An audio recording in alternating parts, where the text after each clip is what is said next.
Zahir Shah, Bureau Chief in Peshawar.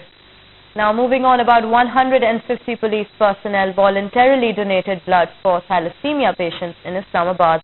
A permanent blood collection center has been established at the Traffic Police Office in the federal capital. Our correspondent Umar Daraz has more in this report. Anas is a grade 9 student from Islamabad. While he was 6 months old, he discovered that he was suffering from thalassemia, a hereditary disease caused by faulty synthesis of hemoglobin. Since then, Anas has been fighting for life. He needs about 5 bottles of blood every 2.5 months. Anas says he wants to be a doctor. He says he's also a computer genius. Movie maker में भी काम किया हुआ है, game maker में भी किया हुआ है और फ्रंट पेज में वेब डेवलपिंग भी की हुई है, मेरी खुद की वेबसाइट्स हैं. Anas is from a relatively well-off family, but there are hundreds of poor thalassemia patients who find it difficult to get blood.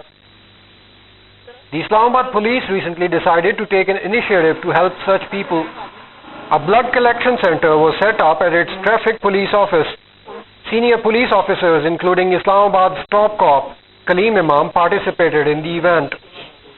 हमने एक प्रोग्राम अरेंज किया है जिसके तहत हम लोग जो हैं इस्लामाबाद पुलिस की जो 11,000 नफरी है और उन्होंने बहुत बड़ा स्टेप लिया यूनानिमसली. उन्होंने कहा कि हम अपना ब्लड डोनेट करेंगे और ब्लड डोनेट करेंगे उन बच्चों के लिए, उन बीमार लोगों के लिए जो कि बेचारे मुख्तलिफ बीमारियों में मुब्तला हैं. Thalassemia patients need blood on a regular basis. The police in Islamabad have collected blood for at least a few hundred of them. After every 15 days, over 100 police personnel will donate blood at this collection center. This blood will then go to the deserving patients like Anas all across the country.